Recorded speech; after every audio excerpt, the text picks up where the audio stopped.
Hello, everyone. Tony East here from Forbes and Locked On Pacers. The Fever played last night. Game 5 of Knicks Pacers was 2 days ago, and I finally have time to talk about it. Embarrassing work-life balance right now. Embarrassing schedule of doing these 8-minute videos, and yet here we are. Let's knock it out. A very interesting game in Madison Square Garden for the Pacers in Game 5. Their first road loss there. Their first road loss since the Bucks beat them in Game 3. You wondered how they'd come out in terms of desperation, matching the Knicks, blah, blah, blah, all the mentality stuff. And I've seen a lot of commentary about that, mentality, effort, and all sorts of that kind of stuff. And I think a lot of discussion about that is masking the real thing that happened, which is poor execution and good Knicks adjustments that really threw off the Pacers' groove. That was the worst Pacers game, maybe the entire playoffs. It was their first time being held under 100, and the Knicks deserve a lot of credit for the things that they did to make that happen. But I want to talk about what I think the Pacers can do better, because Game 6 is coming up in a couple hours, and all sorts of other stuff related to Game 5. And I'm going to try to do it without looking at a box score. That's my new goal for many sorts of analysis about talking about games. That game was very clearly going to be tough for the Pacers right away. Jalen Brunson was super hot early. Carlisle takes a timeout for the Pacers, down 9-3 in a flash. The Pacers couldn't score, and Brunson was rolling. And that continued for much of the game. The stat that everybody has, thrown about correctly quite often is at the end of the third quarter, Jalen Brunson had 30. That's already like an uh-oh thing for the Pacers. The Pacers' starting lineup, all 5 of them at that time, had 29 combined. That just doesn't cut it. That's not going to work. You lose right there. The balance is the thing for the Pacers.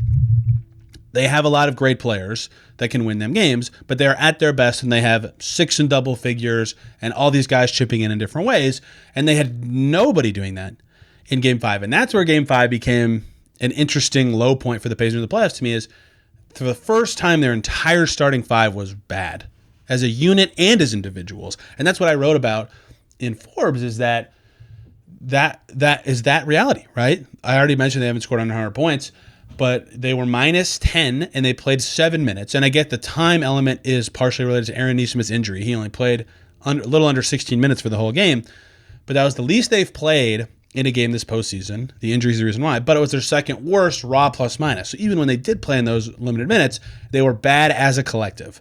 And a lot of individual stuff was poor as well. In the playoffs, they've largely been good. They're plus 70 something in like 250 minutes.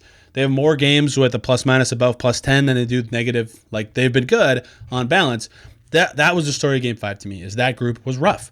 Nesmith, dealing with the ankle, admitted it's not 100% post-game, goes 1 for 8 and can't play as much as he normally does. He is key both because of his offense in the series and because he's guarding Jalen Brunson. Like, if they're losing both of those things and Brunson was going crazy, he's facing more Ben Shepherd, Jarris Walker types.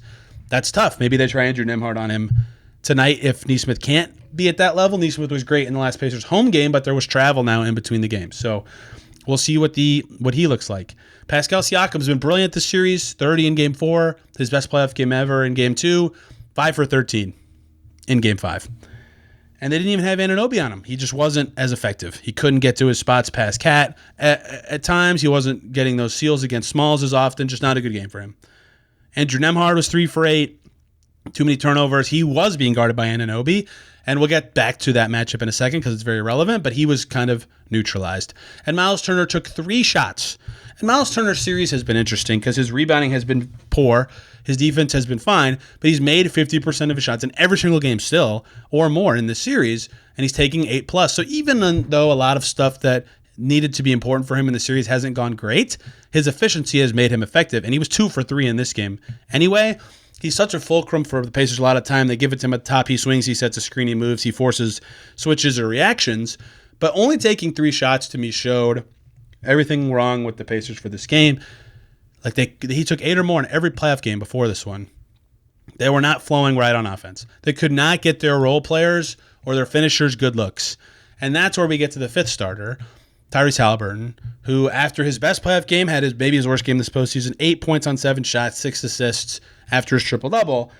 That's where this comes from. Everybody else's struggles can be traced back to Tyrese Halliburton. Everybody uses the word aggression. I hate that, because aggressive for Halliburton doesn't mean shooting a lot. It means getting into the paint so that someone is being able to score. Sometimes that means big shooting nights from him in terms of volume, Sometimes that just means the offense flows well and he takes 11 shots. 7's too few, but I think it was more than that. He couldn't get into the paint as much, and it led to the poor nights for lots of other players. So what changed? Mikal Bridges was on Haliburton. He was very physical with him off the ball. If they're not calling it, that's fine. The Pacers should do it back, even though it's not as enjoyable to watch. It's just how the NBA is. And they were chasing him really well off ball too, so that he couldn't catch on the move and use that to get around screens quicker and get into the paint. He never really had room to get there. When he did get a matchup he liked, they were shading it quick, making it so he's got to give it up faster to actually use that shading as to an advantage. There were just never the openings you'd want to see for Tyrese Haliburton. And he's, despite all the things he's very, very good at, just simply destroying a good defender off the dribble, getting into the paint is not one of them. He was neutralized. Other teams have guarded him, face guarded him, held him away from the play, whatever, far from the basket. That's happened before. The Pacers in the past, when they've been able to break that down, have been very good in the 4-on-4 created elsewhere, right? They weren't in this game, and that goes back to the Anunoby on Nembhard part. They could not get the creation from the rest of the team. Neesmith was hurt, Siakam was off, to punish those 4-on-4 settings. And so Halliburton's ahead of it, but a lot of Knicks changes meant that the Pacers offense and their starting five was bad. Bad in Game 5. First bad game, I thought, truly awful the whole time. For the starters of the playoffs, Game 3 of the Cavs series, the closest equal, I would say. For this group, the bench was largely good enough. Right, they got good play from Ben Mathurin again. Jarris Walker, welcome to the series. He had a nice game. TJ McConnell did enough, but they did not get enough from their starting five. 20 turnovers cannot happen for the Pacers. They're losing the rebounding battle all the time. It's just not enough. And they lose their first Game 5 of the playoffs, and that's where this shifts to now. A lot of interesting questions facing the Pacers and the pressure and all that. They're up 3-2. They're the favorites to win the series. They have 2 chances to win once. The Knicks have to win both. There's one game in Indy. What do the Pacers have? They have not lost 2 in a row since early March. Their superpower is their currently faced situation. Here's what just beat us. Let's go out and fix it with these things and beat them. And that's great. They've been awesome at that. They're a high-powered offense, so they're capable of finding solutions and making the shots to break down specific kinds of defenses. They create and make good shots very often. And it's very possible that the next video you're watching is me talking about those adjustments. This was the best a team has looked giving the Pacers trouble in the postseason so far. They shot 33% from deep. That's not bad or good. They were mediocre, but they only scored 94 because they couldn't score in the paint. The Knicks scored a bunch in the paint. They never got rolling with any player. They never found a mismatch they liked.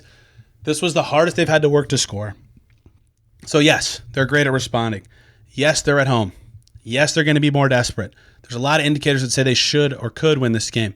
But it will be very hard. The Knicks are very good, and they've got to be way better, and specifically the starting five has to be much better. I'll be in Cambridge tonight, perhaps record this video there, perhaps not. If they lose, I'll go to New York for Game 7. We'll see. Hope you guys learned something and enjoyed this one. A lot of Fever stuff here. They've been playing a lot too, but they're off today, back tomorrow. So be ready for more from the Fever too. Thank you all for watching. See ya very soon.